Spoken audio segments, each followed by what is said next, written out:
Guys, nandito na naman ako. Good morning muna dito at good evening dyan. Eto! At pag-usapan naman natin ngayon, ang biggest loser para sa akin ha, meron akong tinatawag na the biggest loser ngayong 2025. 5 biggest loser ngayong 2025 at ito ang ating pag-usapan. Guys, mapapansin nyo ha, ang 5 ito mga magkakaalyado. Magkakaalyado at may koneksyon. Okay?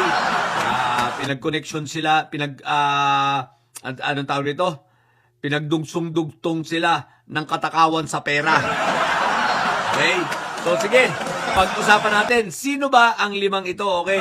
So, simula muna tayo dito sa pinakamababa hanggang sa pinakamataas. No? Kumbaga, pinakalugi.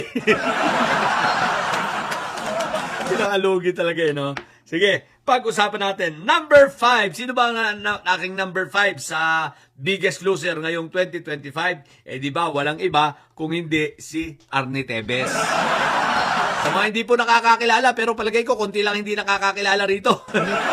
Arnie Tevez, ito yung suspect sa Digamo case, Digamo murder. Pero, ito yung tumakas, pumunta ng Timor or Timor-Leste. At doon, tumambay, nagpa-kuya-kuya-kuy at akala niya hindi siya maabot ng batas. Ang abogado nito, syempre si Topak Sho. Sa madaling salita, na-Interpol siya at ibinalik rito sa Pilipinas. At ngayon ay nakakulong sa BGMP sa Taguig at walang bail. Bakit ito napasama sa biggest loser? Aba, isipin mo, hindi kinaya ng kanyang pera. Bilyonaryo ito, ha? Pero hindi kinaya ng kanyang pera ang kanyang kalayaan. Okay, so biggest loser talaga to. Ang pang-apat, okay? So, pang-5 to, ang pang-4 na biggest loser, walang iba, kundi yung kakahuli lang kamakailan, di si Sara Diskaya. Ang tanong bakit napasama si Sara Diskaya? Aba. Huwag niyong sinasara lang si Sara Diskaya, ha? Unang-una, may sayad rin ito. May saltik din ito. At punong-puno ng kayabangan. Bakit siya isa sa biggest loser? Bilyonaryo din po ang taong ito. Kita nyo naman kung anong kinamal nito at iba ang pagkamal nito. Kung si Tevez, mga illegal na mga droga at mga pasugalan, ito naman, talagang flood control. Direktang mula sa buwis ng bayan. Si Tevez, meron din buwis ng bayan, pero mas malupit ito pagdating sa pagkamal ng buwis ng bayan. Itong si Sara Diskaya. Mga ghost projects ng flood control. So, bilyonaryo din dito, ha? At isa pa, kaya biggest loser dito, nakadagdag pa sa pagiging biggest loser niya, yung masyado niyang pagtitiwala kay Marco Beta. Na naniwala siya at nagtiwala na kaya siyang saluhin ni Marco Beta. Ang nangyari, wala. Hindi siya nasalo ng power si Marco Beta. Paano nung panahon na pilit siyang nililigtas ni Marco Beta, nawala ng signal, humina ang wifi. Kaya ayun, walang nangyari. So, iyak ang Diskaya at no bail din ito. At ito ay hindi na talaga ito makakalabas. Hindi na nito, habang buhay na nito, hindi makikita ang kanyang asawa. No? Wala na. Tapos na sila. Ang masakla pa nito, masisikwester ng gobyerno pati yung mga ari-arian niya. So, damay-damay na rito, pati yung mga anak. Nako po, yung mga nepo babies, tanggal ang mga kayabangan. Walang matitira sa kanila.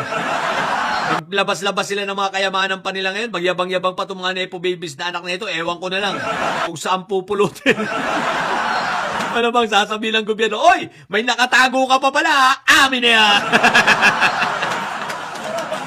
Kaya maingat na mga ito sa mga pagyayabang at mga pag-flex ng kanilang mga ari-arian, okay? So yan ang ika-4. Sino ang ikatlo? Punta na tayo sa ikatlo. Siyempre, ang ikatlo, walang iba, kundi si Alice Guo! Si Alice Guo po, dating mayor ng Bamban Tarlac at isang Chinese citizen. Hindi po siya purong Pilipino at hindi talaga siya Pilipino. Siya ay isang Chinese citizen na nagpatakbo ng Pogo sa Pilipinas, naging spy ng China dito sa Pilipinas, at higit sa lahat, naging kaalyado ni Binibini Baklang Hari at ni Fentaboy. Aba, syempre, kay Alice Goo lang naman, kumukubra ng Pogo money ang mga ito. At ilang mga senador. Siyempre, may congressman din. Maliwanag yon. So, ito ay nahuli. At bilis nga, no? Natigil ang Pogo. Ito ay nahuli, nakulong habang siya ay mayor. At ngayon, nahatulan habang buhay na pagkakakulong. No? Pero nung ito'y mahuli, wala na rin itong piyansa. Kaya lang ngayon, ang bilis ng proseso na mabilis ang pagkakaano sa kanya. Parang 1 taon lang yun na. Habang buhay siya ngayong nakakulong. At ito pa, anong tawag nito? Ang nakakatuwa. Aba, isipin mo, ang kanyang abogado ay si Topak Sio. Sabi ko sa inyo, ang galing ni Topak Sio no? Basta si Topak Sio, lahat sablay. Si Topak Sio, lahat sablay Sablay ang lahat ng nito, ang lahat ng anong tawag nito, ang lahat ng mga hinahawakan no? So yan ang ika-4 na biggest loser Isipin mo napakaraming pera din ito Bilyonaryo. Pero ang tanong, may nagawa ba ang pera niya ngayon at ang impluwensya? Ang sagot, walay. Walay nagawa ang kanyang impluwensya. Hindi siya nailigtas ng mga senador na kaalyado niya at mga congressman at mga senador na nakikinabang sa kanya. Hindi siya na iligtas. So, walay. Ikatlo na tayo. Ang ikalawa, ito. Mag-iisip kayo, sasabihin nyo, bakit parang naisama ito di ba 2024 ito nahuli? Hindi na ba kayo? Kahit pa 2024 last quarter, pero isinama ko na siya kasi up to now, hindi siya maka-move on. Stress na stress sa buhay. At ang lakas ng iyak. Hindi lang siya malakas ang iyak. Sobrang lakas ng iyak, pati ng mga tagasunod nito. Malamang, alam nyo na ang sinasabi ko. Walang iba kundi si Kimbulok. Yung self-proclaimed son of God. Diba? Ayun, ang lakas din ng iyak. Ito ang isa rin sa biggest loser talaga ngayong 2025. Kasi hindi pa siya makamove on talaga. Isipin mo lampas 1 taon na siya sa kulungan. Nahuli ito September 2024 lampas na 1 taon, hindi pa rin siya makamove on. At higit sa lahat, pinipigsa na. Ang tanong, nailigtas ba siya ng limpak-limpak niyang pera ng bilyones niya o trilyones niya mula sa kulungan at mula sa mga pigsa? Ang sagot, hindi. Kaya ang lakas ng iyak. Sino ba naman hindi mo pa sama ito sa ating top 5 ng biggest loser? Isipin mo, pinipigsa yung bilyonaryo. yung nagsasabing makapangyarihan nakakapagpatigil ng lindol at baha. Aba. Pinipigsa na ngayon. Stress na stress ang itsura. O diba, sino ba naman hindi may stress? Nanganganib pa siya na ma-extradite. At ayaw mapupunta sa US. Okay, so bilyonaryo din to Ngayon, ang kahuli-hulihan, syempre, sino ba ang hinuli noong nakaraang March? Na nang hulihin, majority ng sambayan ng Pilipino ay nagtatalon sa tuwa. At pagtatalon sa tuwa, ang dami rin namang umiiyak. Na nagpakita-kita ng pagiging siga nila, na nagpakita na kunwari napakalakas nila, at sa pagpapakita nila ng mga na malakas sila, ang mga taga-suporta nito, ayun yung kanilang request, lahat ng kanilang request ay sa korteng yon ay denied. Palagay ko, alam nyo na ito Ito yung nung nakaraang mga ilang araw ang nakakaraan ay bigla na lang natumba. Natumba dahil may malakas na hangin na tumama.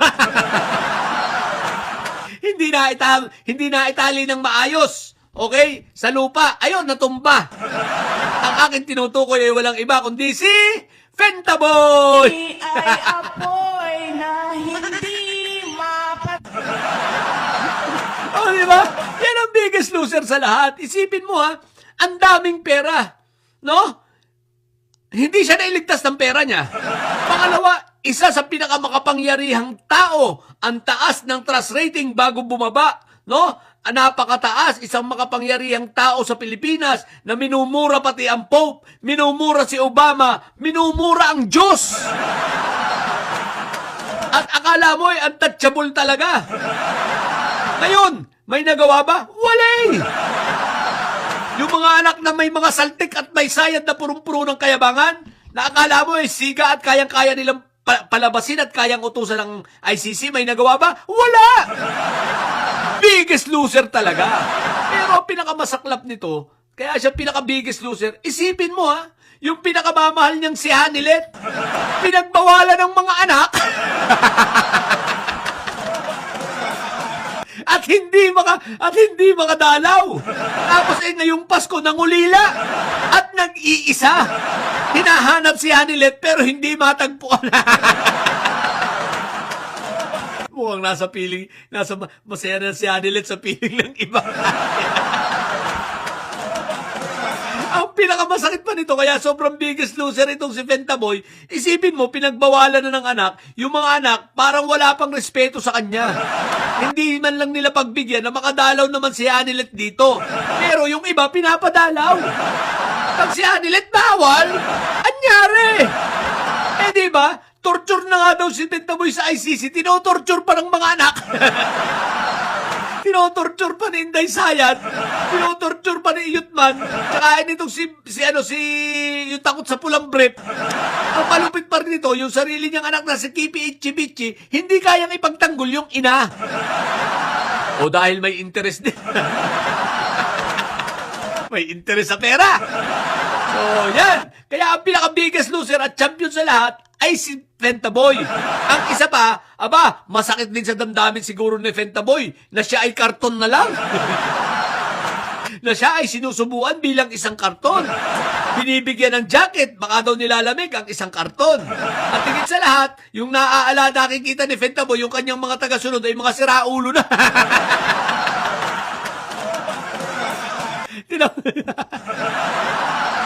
Nasira na ang mga ulo at may mga saltik na. Sipin mo pinapakain karton. Pinupunasan karton. Ginajakitan karton. Ang tawag doon, tatay niyo karton. Kaya champion talaga si Fentaboy. Kaya congratulations, Fentaboy ha. Nasa Guinness Book of Records ka na ha. Oh, ikaw na ang siyang unang presidente ng Pilipinas na nagpasko ng nag-iisa at malungkot sa loob ng ICC. At higit sa lahat, hindi umubra ang iyong mga pagpapanggap na ikaw ay nawawala sa sarili at may sayad. Paano uubra yung mga style na ganyan ay inborn na sa'yo pagiging saltik at may sayad? So yun, yan ang 5 biggest loser natin ngayong 2025. Kayo, baka may idadagdag pa kayo.